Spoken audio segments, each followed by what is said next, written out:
नमस्कार। साहित्य तक के बुक कैफे के एक दिन एक किताब कार्यक्रम में मैं जयप्रकाश पांडे आपका स्वागत करता हूँ। और आज मैं इंदुभूति की पुस्तक हाय सत्य अहिंसा न्याय के साथ उपस्थित हूँ। यह पुस्तक चंद्रमा प्रकाश खरे, जिन्होंने लगभग 6 दशक से अधिक समय तक लेखन में बिताया, लगभग 68 वर्ष हो गया उनको लिखते हुए। उनकी पुस्तकें जो है अंग्रेजी, जर्मन, फ्रेंच, नॉर्वेजियन में अनुदित हो चुकी हैं। हिंदी की पुस्तकों का रचना चयन और संपादन उन्होंने किया है। पहली बार 1951 में उन्होंने प्रयागराज से पत्रकारिता जीवन की शुरुआत की, दिल्ली प्रेस पत्रिका समूह में 1954 से 1960, और उसके बाद 1960 से 2018 तक सह प्रबंधक, महाप्रबंधक, संपादक, सह संपादक, मुख्य कार्यकारी अधिकारी जैसे पदों पर रहे। और इस पुस्तक में चंद्रमा प्रकाश खरे ने दरअसल जो वर्तमान व्यवस्था है और जिसमें हुकूमत को, यानी जो लोग शासन करते हैं, उनको एक तरह से पौराणिकता से जोड़ने की, अतीत में ले जाने की और भविष्य को एक साथ देखने की।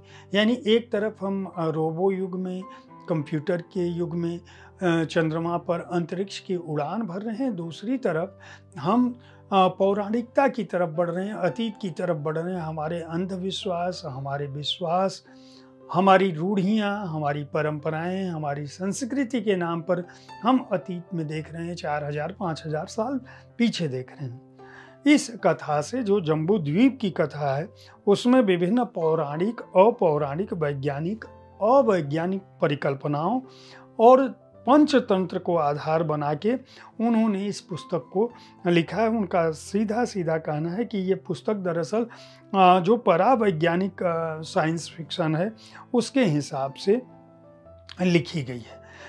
शुरुआत वो अथर्ववेद के सूत्र से करते हैं, जिसका अर्थ यह है कि हम मित्र से सुरक्षित रहें, शत्रु से सुरक्षित रहें, ज्ञात से सुरक्षित रहें, अज्ञात से सुरक्षित रहें, रात्रि में सुरक्षित रहें, दिन में सुरक्षित रहें, सभी दिशाएं हमारी मित्र हों। उनका कहना है कि दरअसल वर्तमान का सत्य यही है कि सच रोता है, हिंसा हंसती है, कहाँ है न्याय।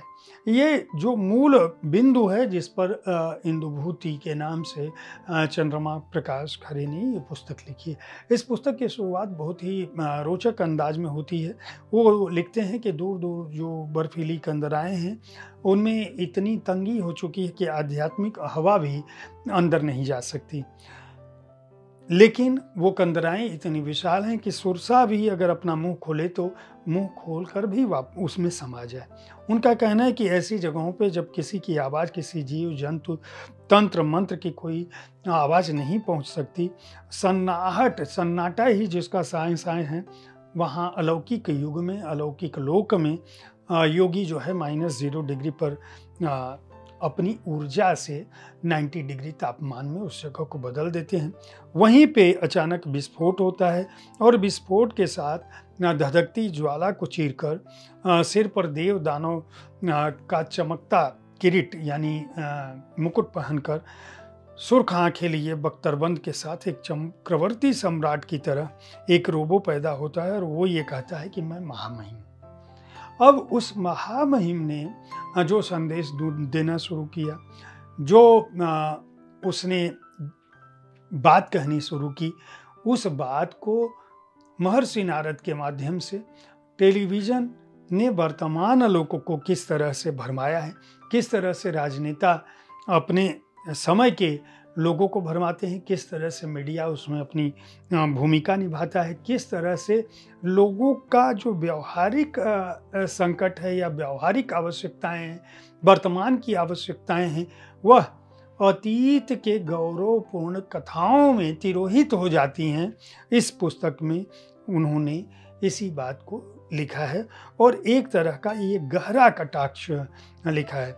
इंदुभूति की जो शैली है वह व्यंग्यात्मक है, जो संदेश है वह मारात्मक है, और इसका पाठ जो है वह उत्तम है, चूँकि कहने के लिए यह साइंस फिक्शन है, लेकिन यह साइंस फिक्शन से अधिक आपको आपके वर्तमान हालातों पर सोचने के लिए बाध्य करता है।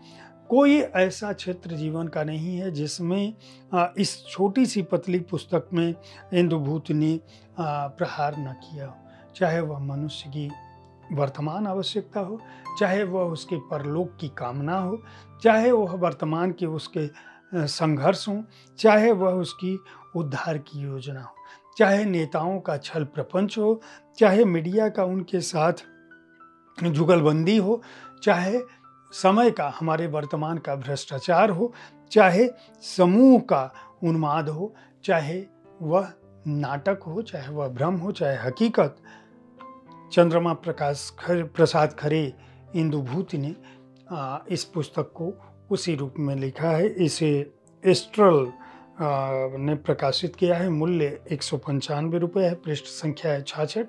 बहुत छोटी सी पुस्तक है, लेकिन इसमें निहित संदेश बहुत बड़ा है। अगर आप वर्तमान की तीखी आलोचना समझना चाहते हैं, विशेष बात यह कि यह पुस्तक पूरे पृथ्वी लोक के लिए है, केवल भारत के लिए नहीं।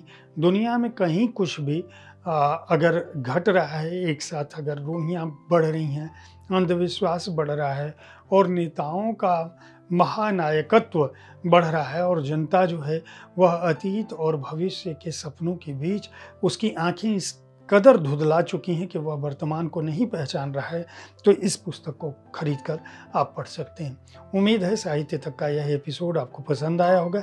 इस कार्यक्रम में आप किस तरह की पुस्तकों की चर्चा चाहते हैं, उसके बारे में अपनी राय से हमें अवश्य अवगत कराएं। हमारी कोशिश होती है कि विविध विधाओं की पुस्तकों के साथ आपके पास मैं हर दिन पहुँचूँ, ताकि आपको अपनी पसंद की पुस्तक चुनने में आसानी हो।